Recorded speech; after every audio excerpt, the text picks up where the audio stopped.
Hey guys, my name is Chris, and I posted on the minimalism subreddit, which blew up, saying that I lived in a grandma-style house as a minimalist. What inspired that post is that most people think of minimalism as a boring, bland, black and white, and that doesn't have to be true. You don't need the IKEA aesthetic in order to be a minimalist. So I'm making this video to encourage those of you who don't want to or can't financially just replace all the items that you have for this minimal aesthetic. So the thing in my post that got the most attention was the pink carpet.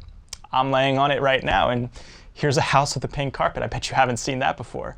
Wait till you see the bathroom. So when I invite friends over for the first time and they walk in through the front door over there, the first thing that they say to me after being like, oh my gosh, this house, they notice my elevator. And you know what the first question they ask me every single time? You're probably asking and wondering this yourself. They ask me, do you ride that thing? The answer is no. I've never, not once, ridden that elevator. The next thing that people ask me about or notice in this house, which I really like, is this grandmother clock. This is like a cool staple. When I was growing up and visiting my grandparents, this would ring like every 15 minutes. It would have one ring, and then at noon it had that long ring, and we would run from like wherever we were in other parts of the house, and we would just run and just stare at the clock. Check this out. So I've been living in this house for about 3 years on my own, and during that time I noticed something about this clock that nobody in its 40-year history has ever noticed before. They spelled our last name wrong. Our last name is spelled G-I-U, not G-U-I. And I'm the first person in our family to ever notice that. Amazing, right? So you might be wondering how and why I'm living in my grandmother's house all by myself. Right after college, I graduated in 2018 with a film degree from Montclair State University, and this house is right outside of Manhattan in New Jersey. And I've been living here by myself for the last 3 years, while my grandmother had been living with my family at my parents' house. I've taken this time to really launch my career, save so much money, and really be a house sitter for this property. And I understand and I recognize the responsibility and the privilege that I had during these very formidable years of my early career. I have a savings rate of well above 50% of my income. I've been able to launch a business and make Manhattan connections that I otherwise would not be able to. I've been able to live alone in a quiet, peaceful life and find out what type of adult I was going to become. Now, my grandmother died a week ago, actually a week ago today. And this house, my tenure here is going to be up soon. I don't know what my future holds. I think I want to buy this house and renovate it and rehab it to be my first investment property, but that's still in the cards. And to also show you that a minimalist can take advantage of the things given to them and doesn't necessarily need to conform to any sort of aesthetic that other minimalists do. So now here's the dining room. Out of everything in this house, this is the room I use the least on this floor.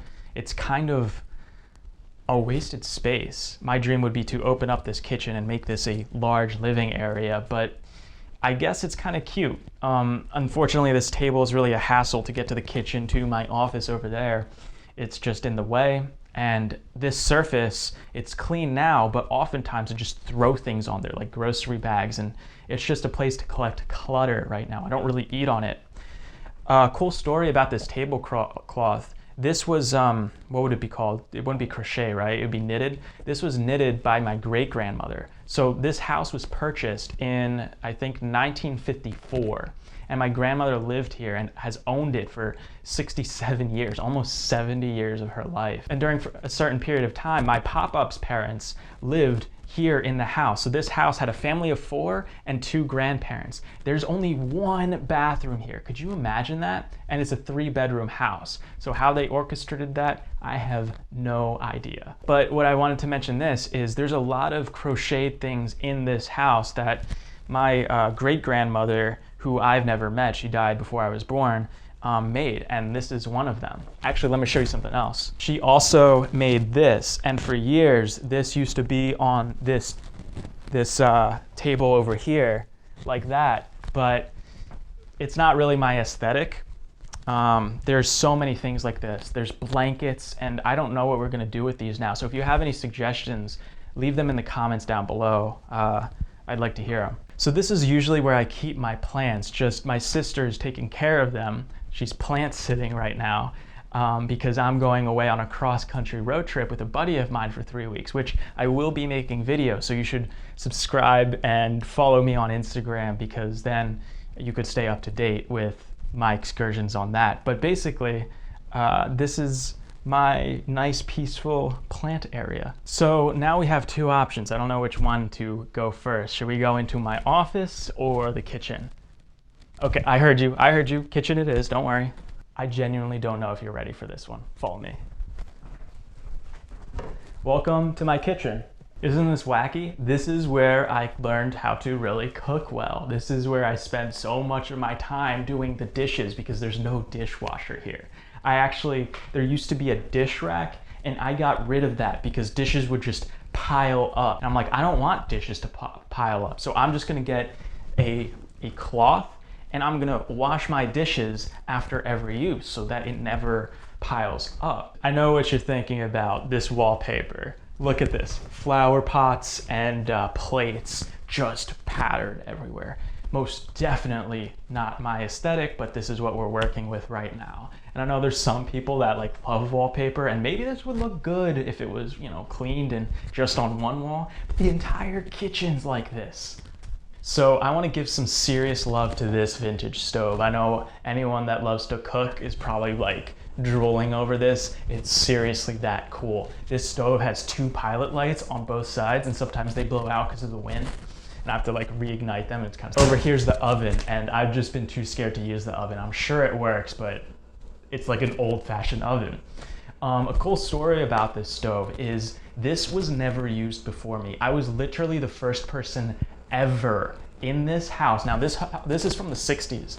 I was the first person ever to use this stove because they just kept it as a centerpiece. They cooked down in the basement on some other rinky-dink stove that I'll show you later. Isn't that crazy? This was just a showpiece. Now, when I was young, this house was really like pristine in the sense of there was clutter everywhere on every single surface that I've cleared up. Literally, the couches were covered in plastic. It was a weird time back then. They weren't all about functionality, but what can you do? So I want you to think about something. We've been in this video for a few minutes now, and you haven't seen anything that I physically own.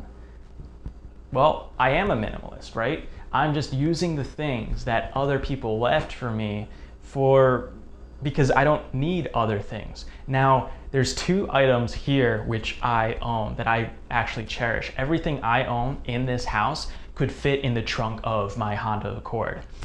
There's 2 things. The first thing is this speaker. Now, this speaker, it's great. It's a Sony speaker. The battery life is not that good. It might last 2 hours, but it's what I have. I don't need to replace it because it still connects to my phone. It still connects to my computer. And while I'm cooking, I'm listening to the Pat McAfee show or Bigger Pockets or something like that. This is one of the few items that I literally own. The other is right here. This is my knife collection. Now, I really do enjoy cooking, so when I buy something of value. I save my money for experiences and items that will give me lasting utility, like a buy it for life. And these here, this is my Wusthof knife collection. It's the classics. And this is about, I don't know, $250, $300. And I have a few knives, and I have this cheap knife here, and this one I got for $4, and it's good enough. But having a nice, expensive tool that I use for cooking, I don't know, I just get so excited every time I take it out. Now you could see that like I don't have anything really on counters. I should probably put this away because I barely use it, but I used to make a lot of I actually make smoothie bowls with it. What am I talking about? I use it all the time. But then here's a double sink here. I think it's cool, it matches the stove, and it's just, I don't know. Look at it. Even the countertop, they put countertop as the backsplash. Isn't that crazy?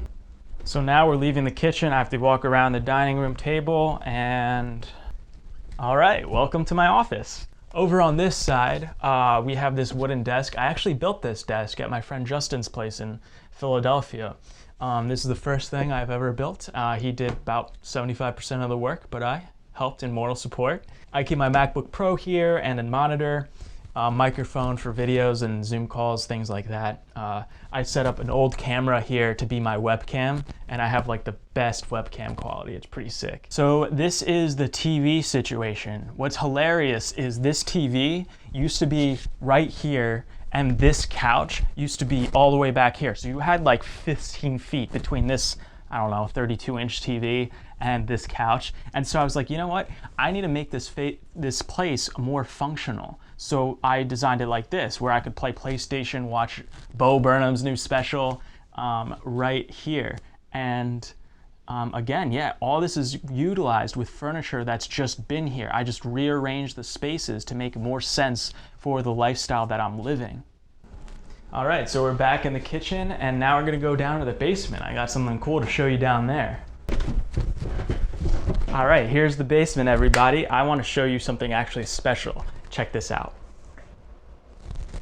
My grandfather used to collect vintage beer cans, and this is his collection on the whole wall. Now, this is not an interesting one. This is just a Pabst, but it's the most familiar thing. But check out some of these designs. Like, you don't see designs like this anymore. And this is before the age of Photoshop. So they would design all of these cans. Like, take a look at these guys right here, right? Look at those photos. So right here, this one's called Dixie Lager.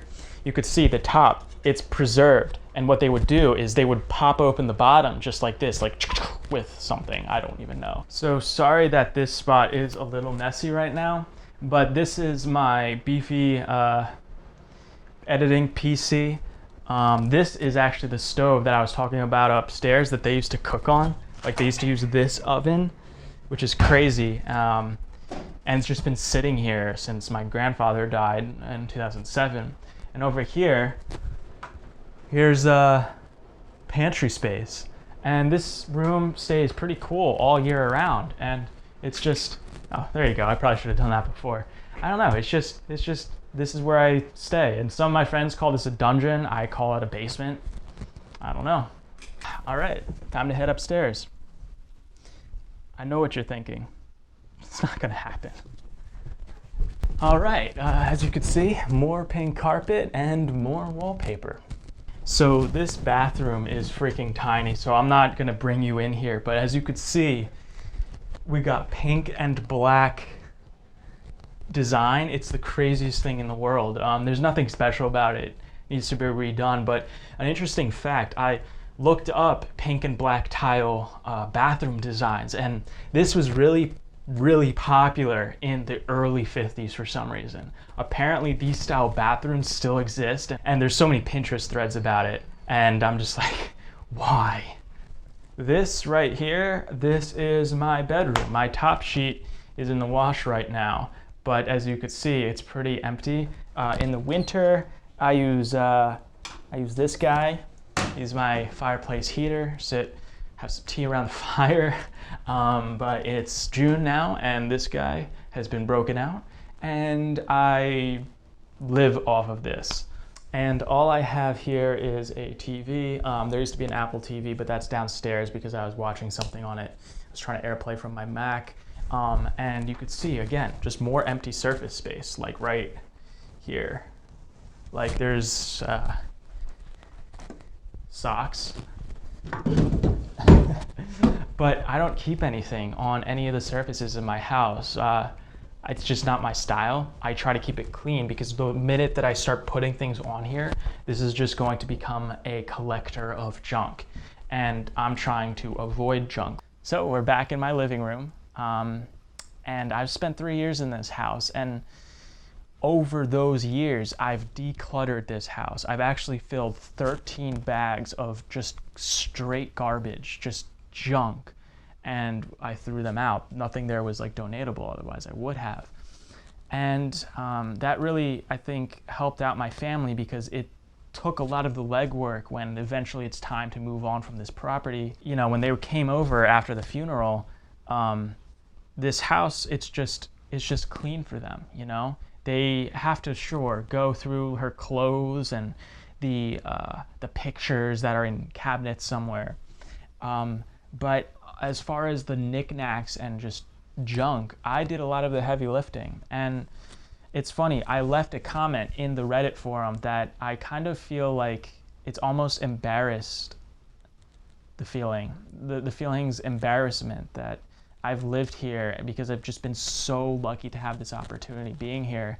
And it just kind of feels like unworthy and guilty that I have this leg up by having a property like this. And somebody wrote back and they said that the most minimalist thing that I can do is to accept the things given to me and use them to propel my life forward. And that's exactly what I've done with my life. I've leveraged this place as home for the last 3 years of my life, and I've had so many wonderful memories and so many advantages that I've been able to acknowledge and appreciate and never take for granted. And in doing a video like this, a house tour, showing you what I live in, I feel like I've kind of been embarrassed to even admit to people that like I live here because of fearing of judgment. But as I'm in the twilight years of, or minutes or days of me living here, I'm kind of proud and happy about my time here. So that's a wrap on this video. If you like what you saw, consider subscribing. I'm going on this trip and I plan on making some really cool YouTube videos about it. And if you followed along, that would mean a lot. I appreciate each and every one of you that had commented and expressed interest in seeing this video on the Reddit forum. And the rest of you, thanks for staying this long into a video. Cheers.